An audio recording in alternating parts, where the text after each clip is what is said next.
कोणीतरी राहणे चुप उठायचे नाही. मी आलो आलो.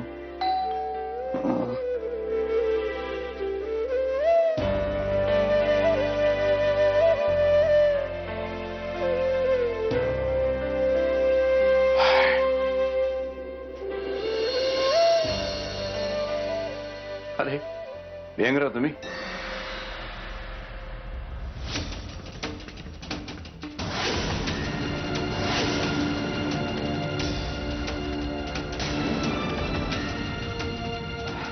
बाबा आत येऊ. हो या.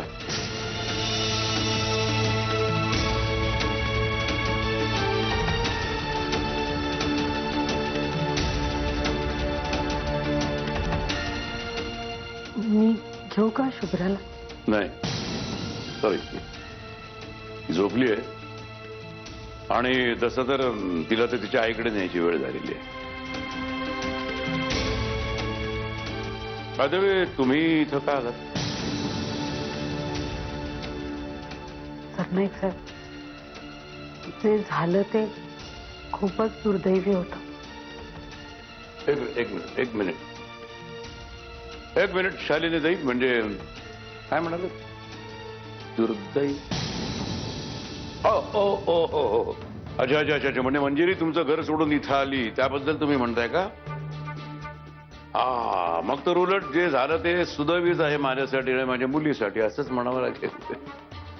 काय बोलताय तुम्ही सरनाईक साहेब? योग्य तेच बोलतोय. मला तर तुमच्या मुलाची काय लायकी आहे ते फार पूर्वीच कळलं होतं, पण माझ्या मुलीला ते मला समजावून नीट सांगता येत नव्हतं. पण माझ्या सुदैवानं, माझ्या नशिबानंच ते काम स्वतःच हाती घेतलं. तुमच्या मुलाचे प्रतापच एवढे आहेत ना, ते केव्हा ना केव्हा माझ्या मुलीसमोर आले असतेच ना. चला, पण तिचं सुदैव एवढंच आहे की लग्नाच्या वर्ष दीड वर्षामध्येच ती या नरकामधनं बाहेर पडली. आता तिचं आयुष्य कसं सुधारायचं, तिच्या मनातून जुन्या आठवणी कशा पुसून काढायच्या हे सगळं मी बघेन.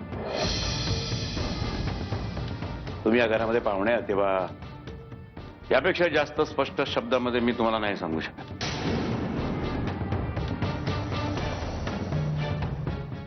बोला, काय घेणार तुम्ही? चहा कॉफी वगैरे काय घेणार असेल तर सांगा तसं. नाही म्हणजे आमच्या घरामध्ये कोणाचा म्हणजे पाहुण्यांचा अपमान करायची सवय नाहीये कधी. काय घेणार? नाही? चला मग प्रश्नच मिटला. या मग निघा.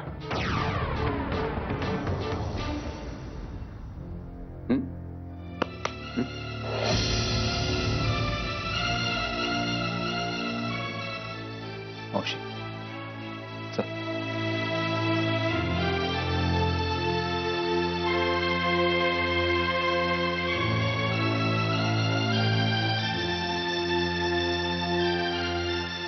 सरनाईक साहेब, तुमच्याशी असं वागून तुम्ही खूप मोठी चूक करताय. चूक? चूक नाही. चूक मी 1.5 वर्षापूर्वी केली होती माझ्या मुलीचं तुमच्या मुलाशी लग्न लावून. आता ती चूक मी सुधारतोय. तुम्ही काहीही म्हणा, तुम्ही कसेही वागा, मावशी पण मी आज इथून माझ्या सुनेला घेतल्याशिवाय जाणार नाही.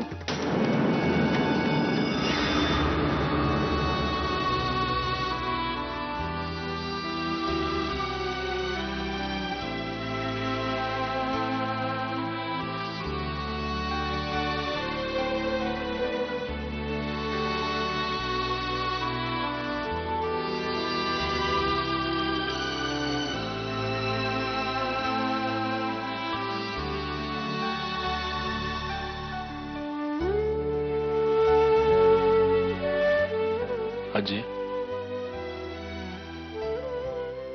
टाळतीस मला? त्याचं काय बी नाही. मग आता मी बघितल्याबरोबर लगेच नजर काढून घेतलीस. वाटी वळते ना मग वाती वळता वळता माझ्याशी बोल की जरा. बोल अजय, काहीतरी बोल. कारण हे घर आता खायला उठतंय मला. ह्यो एकलेपणा नाही सोसत. हवं तर 4 शिव्या घाल, हान मला धरून, पण बोल माझ्याशी काहीतरी, नाहीतर ही शांतता जीव घेईल आता माझा. म्या काय बोलणार? काय पण बोल. चीड रागव टाकून बोल, पण बोल. म्या रागावून काय उपयोग सत्य? माणसाचं चुकलं तर पाठीत दंडुका हाणणारा त्यो आहे, आणि त्यानं आपलं काम चोख केलंय. पण अजय एवढी कठोर शिक्षा? शिक्षा कठोर करायची काय सोपी करायची हे आपण नाही ठरवायचं सत्य. कसं आहे अजय, चोरीची शिक्षा फाशी नसते. मी खून नाही केला कोणाचा. मंजिरीच्या विश्वासाचा केलाच ना.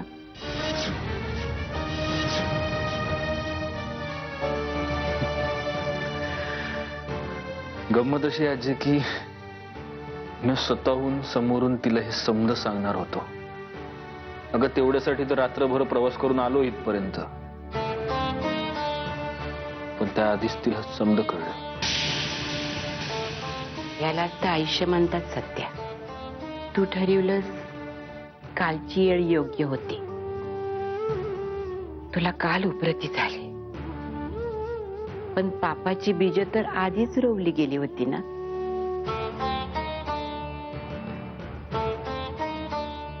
हिशेब चुकता व्हायचाच होता. किंवा झाला झाला. पण मग आता पुढं काय? पुढं काय ते म्या काय सांगू. त्याच्या मनात जे काय असेल तेच होईल. पण त्याच्या मनात काही विपरीत असेल तर? जे सोनं असतं ना लेकरा, त्या आगीतून लकलकीत होऊनच बाहेर निघतंय बघ. आगीचा रस्ता कदाचित लई मोठा असेल, हातपाय भरपळतील, अंगाची लाई लाई व्हायल, पण चालत राहायचं. पाप संपवण्याचा एकच मार्ग आहे लेकरा. पश्चात्तापाच्या आगीत पूर्णपणे स्वतःला जाळून घ्यायचं. जळून भस्मसात झालं की माग उरत फक्त राख. आणि राखे इतकं पवित्र हे ईश्वात दुसरं काय नाही बघ.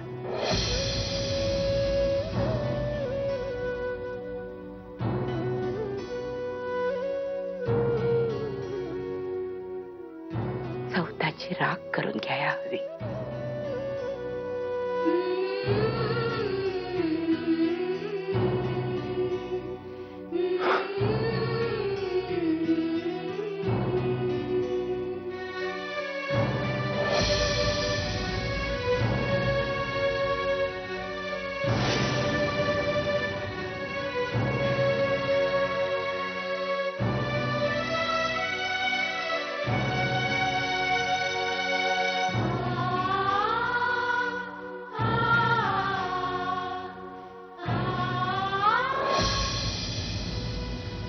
एवढा कॉन्फिडन्स? एवढा कॉन्फिडन्स? माझ्याच घरात येऊन माझ्याच विरोधात इतक्या आत्मविश्वासाने बोलताय तुम्ही? हो, कारण मी माझ्या मुलाच्या आणि सुनेच्या हिताचं बघतीये. तुम्ही तुमच्या मुलाचा स्वार्थ बघते शालेली जाईल, दुसरं काही नाही. मग मुधोळकरांची सवयच आहे ना स्वतःचा स्वार्थ साधून घेण्याची. मी हे एवढं सुद्धा बोलतो ना, मी नशीब समजा.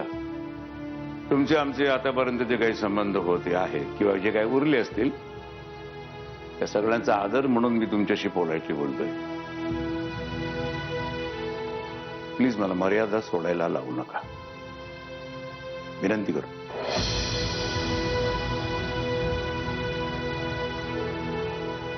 प्रेमराव, तुम्ही समजूतदार आहात. तुमच्या मित्राच्या आईला प्लीज इथून घेऊन जा प्लीज. मावशी चल.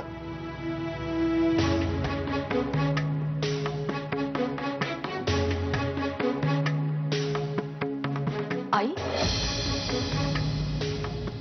आई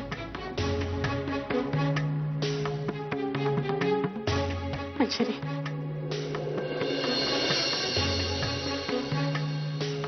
बघितलं नाईक साहेब, अजून सुद्धा मला बघितलं की तुमच्या मुलीच्या तोंडात माझ्यासाठी आई अशीच हाक निघते.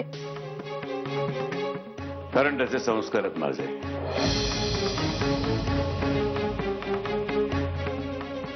मान्य आहे. पण माया, तिला काही अर्थ आहे का नाही? मंजिरी मंजिरी, मी तुझी माफी मागायला आली, मला माफ कर. मी चुकले. तू जगाचं ऐकून स्वतःचे निर्णय नको ना घेऊस असे. अगं मान्य आहे, चुका झाल्या आमच्या, आम्ही सगळेच चुकलो. सत्याने तर चूक केलीच, पण आम्ही सुद्धा. हे बघ, तुला जे वाटतंय ना तसं काही नाहीये ग. खरंच म्हणजे तू आम्हाला सगळ्यांना आमच्याकडे हवी आहेस. तू आमची आहेस ग. आमच्या आयुष्याचा अविभाज्य भाग आहेस तू. आम्ही कोणीच तुझ्याशिवाय नाही राहू शकत, ना तुझ्याशिवाय ना शुभ्राशिवाय. आणि हे बघ, तू जसा विचार करतेस ना तसं काही सुद्धा नाही आता. विश्वास ठेव माझ्यावर. म्हणजे प्रियामध्ये आणि सत्यजित मध्ये काही चालू आहे असं जर तुला वाटत असेल तर ते चुकीचं आहे. सत्यजितने ते केव्हाच संपून टाकलंय. आता त्या दोघांमध्ये तसं काही नाहीये. विश्वास ठेव माझ्यावर, मी तरी खोटं नाही बोलणार तुझ्याशी मंजिरी. बस झालं शालिनीताई, बस झालं, बस. आपली पडती बाजू किती नेटाने आणि किती धिनानं सावरायची नाही तुमच्याकडून शिकायला हवं. पुन्हा एकदा मला कळून चुकलं की सगळे तुम्ही मुधोळकर एकाच माळेचे मणी आहात. सरनाईक साहेब प्लीज.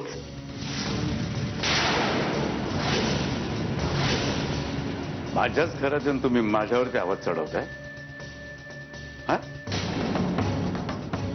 मी जे काय बोलतो ना त्याच्या पाठीमागे काही कारण आहे.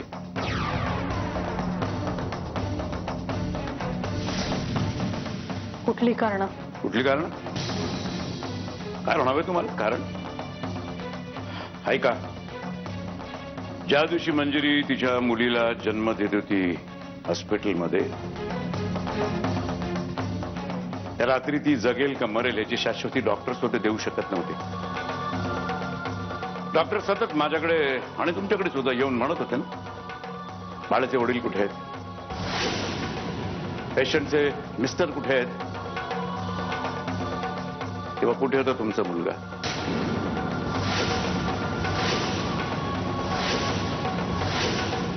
रात्री मंजिरीला हॉस्पिटलमध्ये ऍडमिट केलं त्यावेळेस तुमचे दिवटे चिरंजीव कुठे होते?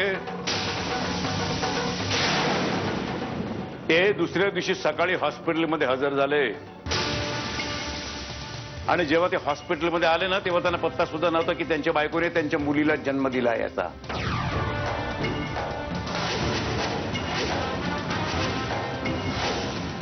आपल्या आयुष्यातले इतके महत्वाचे क्षणी हा माणूस कुठे होता? कुठे होता सांगा ना मला. एवढं मारे सांगता ना की तुमचं माझ्या मुलीवरती तुमच्या नातीवरती एवढं प्रेम आहे म्हणून, तर मग ठेवा त्या दोघींच्या डोक्यावरती हात आणि सांगा मला, तुमचा मुलगा त्या रात्री प्रियाबरोबर नव्हता म्हणून.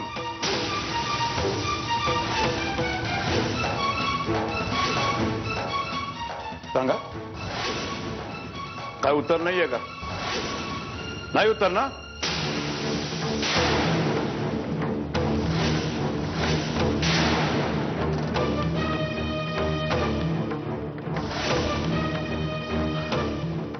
कसं आहे शालिनीताई, दुसऱ्याच्या चुका लक्षात ठेवता येतात, स्वतःच्या चुका मात्र साळसूतपणे विसरता.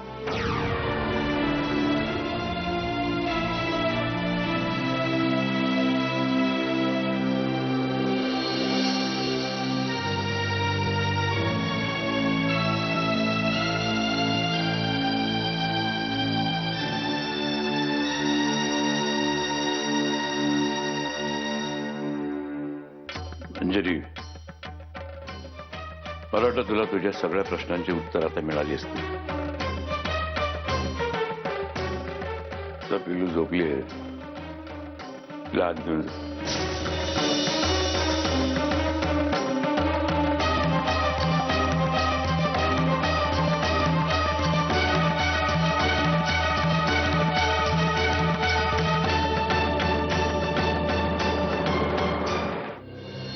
तू सकाळी मला जी गोष्ट सांगितलीस त्यावर अजूनही विश्वास नाहीये माझा. जी बाई काही क्षुल्लक रुपयांसाठी घरातल्यांचा सुखाचा विचार न करता त्यांच्या जीवावर उठली असेल, ती बाई स्वतःची कातडी वाचवण्यासाठी कुठच्याही थराला जाऊ शकते. तू आधी मला त्या प्रेग्नन्सी टेस्टचे रिपोर्ट्स दाखव, मगच मी तुझ्यावर विश्वास ठेवीन. तुला जर वाटत असेल तुझ्या बोलण्यावर मी विश्वास ठेवावा, तर मी सांगितलेल्या लॅबमध्ये जाऊन टेस्ट करायचे.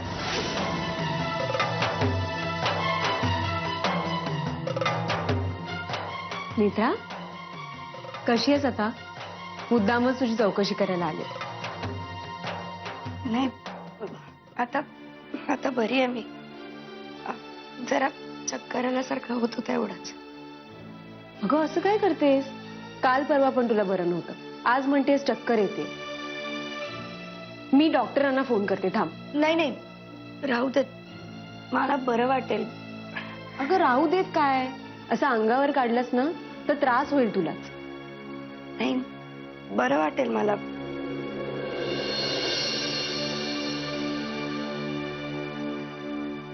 मी आलेच. अगं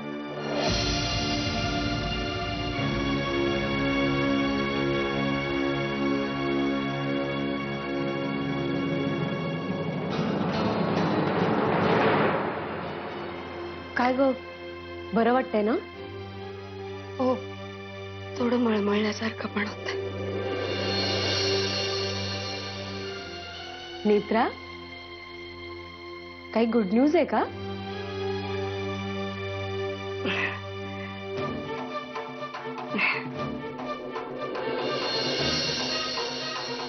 कॉंग्रॅच्युलेशन. थँक्यू. Take care.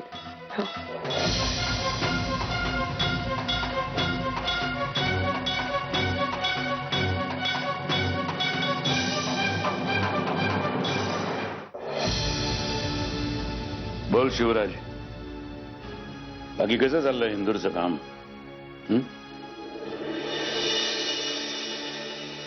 दादा, मी इंदूरच्या कामाबद्दल चर्चा करायला आलेलो नाहीये. मला कळलं तू का आलायस ते. दादा, अंकिताचा मला फोन आला होता. तिने मंजिरीबद्दल सगळं सांगितलं. तिथली कामं आपल्या माणसांच्या अंगावर सोडून मी तडक इकडे आलो. काय घडलंय हे सगळं? मला तर धक्काच बसलाय. पण मंजिरीकडून मी सगळं ऐकलं तेव्हा मला धक्का नाही बसला, कारण या माणसाकडून मी दुसरी कुठली अपेक्षाच करू शकत नाही. तो हेच करणार. माझ्या मुलीच्या मनावर जितके घाव करता येतील तितके घाव त्यांनी केलेच. या सगळ्याला मंजिरीचं दुर्दैवच म्हणावं लागेल. नाही शिवराज, नाही, दुर्दैव वगैरे काही नाही. हे सगळं माझ्याच चुका आहेत, मीच केलेल्या सगळ्या चुका आहेत. या ती बिचारी नको नको म्हणत असताना सुद्धा मीच हट्टानं त्या माणसाशी तिला लग्न करायला भाग पडलो. आणि सोन्यासारख्या मुलीच्या आयुष्याची वाताहत केली मी माझ्याच हातून. तर तिला या दलदलीतून सुद्धा मलाच बाहेर काढलं पाहिजे ना. ते माझं कर्तव्य आणि पश्चाताप सुद्धा. दादा, तुझी चिडचिड, तुझी कळकळ समजते मला. परमेश्वराने मला आणि अंकिताला मुलांचं सुख कधी दिलं नाही. पण मधुरा आणि मंजिरीवर आम्ही पोटच्या पोरींसारखंच प्रेम केलं ना रे. काय बोलतोस तू? अरे मला ठाऊक नाही ते. किशोरी गेल्यानंतर अगीदरच तर मधुराला सांभाळलं होतं ना. माझ्या इतकाच तुम्हा दोघांचाही अधिकार हक्क आहे त्यांच्यावर. मग याच हक्काने एक गोष्ट सांगू दादा, जरा समजूतनी घे. कदाचित आपल्याला दिसते तेवढी चूक सत्यजित रावांची नसेल या सगळ्यात. कसं आहे, पुरुषाच्या माथी व्यभिचाराचा आळ पटकन येतो. समाज त्याला लगेच दोषी ठरवून मोकळवतात. आग लागल्याशिवाय धूर दिसत नाही शिवराज. त्या माणसाचा आणि त्या दीड दमडीच्या मुलीचा व्हिडिओ पाहिलाय मंजिरीने स्वतःच्या डोळ्यांनी, आणि त्या माणसाने सुद्धा ते मान्य केलंय. नाही ना, ते घाणेरडे आरोप केले माझ्या मुलीवरती आतापर्यंत, आणि आता स्वतः चिखलाने बरबटल्याने निघाला येतो. आणि तू मला समजुतीच्या गोष्टी सांगतोस. शिवराज, तू हे समजुतीचं एकदा बोललास मी गप्प राहिलो, पण यापुढे असं माझ्यासमोर कधीच बोलू नको. लक्षात ठेव. सॉरी दादा.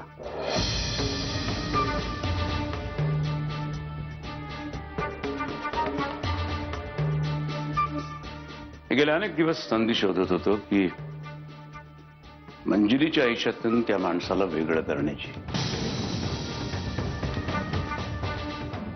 संधी मला मिळत नव्हती, पण आता नियतीनेच ती संधी माझ्या समोर आणून ठेवलेली आहे. या संधीचा मी पुरेपूर उपयोग करून घेणार. तू म्हणतोस तसं या सत्यजित मुधोळकरची या प्रकरणामध्ये चूक असेल वा नसेल, पण त्याच्याशी मला काही घेणं देणं नाहीये. मी फक्त एवढंच बघणार आहे की माझ्या मुलीच्या नावापुढून त्या माणसाचं नाव कायमचं नाहीसं करण्याचं. बस.